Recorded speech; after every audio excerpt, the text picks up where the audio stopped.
mga sis. Madaling araw pa lang nag-ano na ako, hindi ko na rin talaga may isa-isang tinanghali ng gising. 4:30 na ng umaga. Yan, magsusupas ako. Ginisa ko na yung mga sibuyas, bawang at sal at saka chicken kasi yan ang gusto ni Bunso.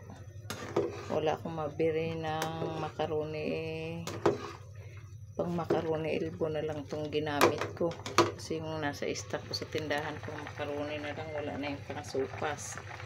Gusto niya pang sopas. Yan, shout out po pala sa lahat ng aming subscriber. Maraming salamat po sa walang sawang pag suporta nyo sa aming mag-asawa, sa aming munting channel. Yan, paki-like and share and comment po, pakipindot po ng notification bell para like yung updated sa aming mga video. Yan, ito po, magsusupas po ako ngayong umaga na ito, madaling araw. Tinanghali ako, 4:30 na ng madaling araw. May itong bunso supas. Yan, yung initubig ko, napulo na. Magmamadali na. Magising si Bunso, ikakain pa bago maligo papasok sa opisina. Yan ang kanyang kakainin niya, yung almusal. Ang halo naman ito as usual, hotdog na Pure Foods at saka gatas na Ibap Alaska. Yan ang nakasanayan niya, at carrots, repolyo, bagyo beans, yun ulit. Yan ang gusto niya.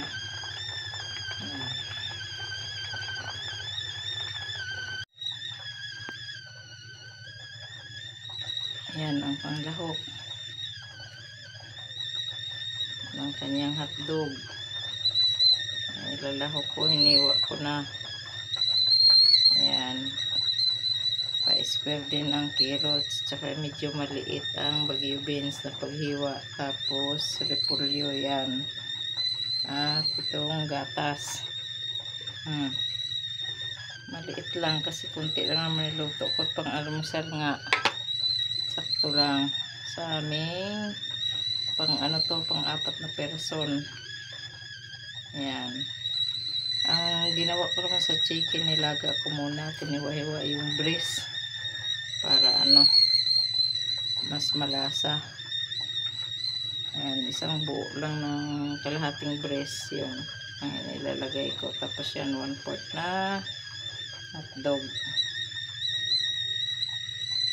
Ay, sasalin ko muna ang aking initubig.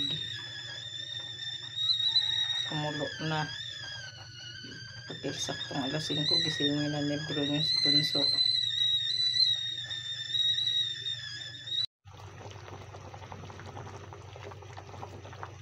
Yan, ihalo na natin yung hotdog bago yung mga gulay.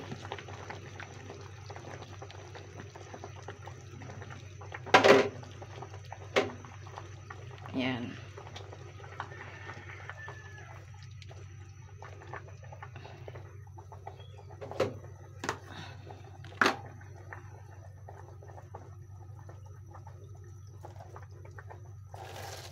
Tapos pag susunod na natin tong mga gulay.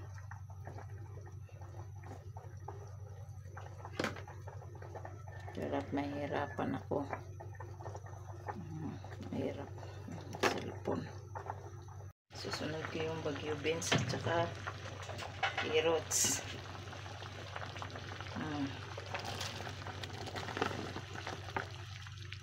Square naman na maliliit ang aking hiwa.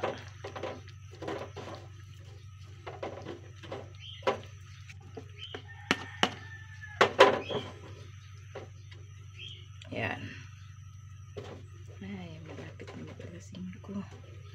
10 minutes na lang. Kailangan maluto ko na to. Kasi si Bunso. Yan.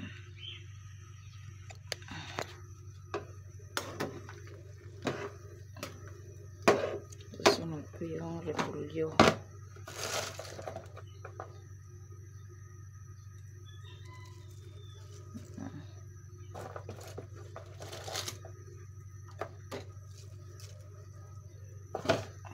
Sabi niya kasi ito daw ang lutuin kong almusal niya.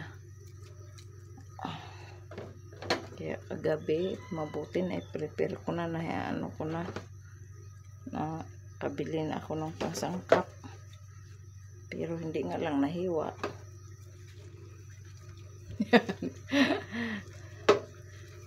Madali. Yan na. Yan na, nagmamadali.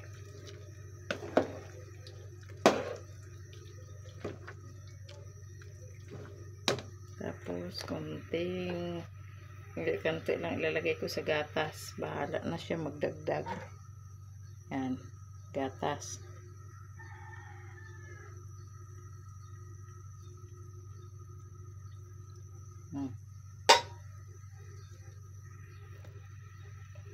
Yan ang mga bro, mga sis. Mag-iingat po tayo at may bagyo na naman daw. Wala nang tigil ang ulan dito. Kaya yan, siguro naisipan ni Bunso. Gusto niya ng sopas.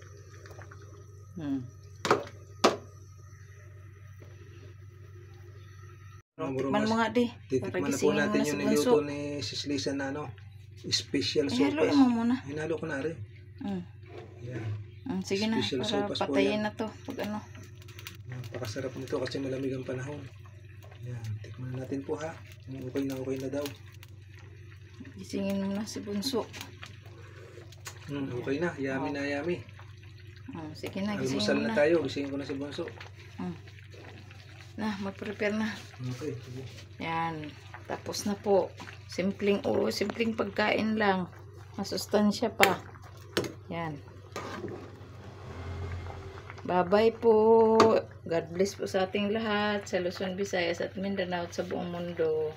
Salamat na marami po sa inyo sa walang sawang pagsubaybay sa aming munting channel. God bless. Bye. Good morning.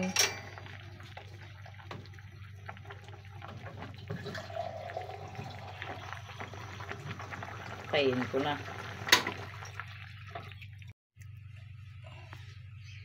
Yan, ang halo po nito chicken breast at saka pasta, carrots, repolyo, bagyo beans, sibuyas, bawang at saka atsal. Yan, ginisa ko ng hotdog. Yan, at saka Alaska ibap. Yan. Kain tayo ng almusal. Rumasis ang aming almusal. Giupo na, kakain na. Yan.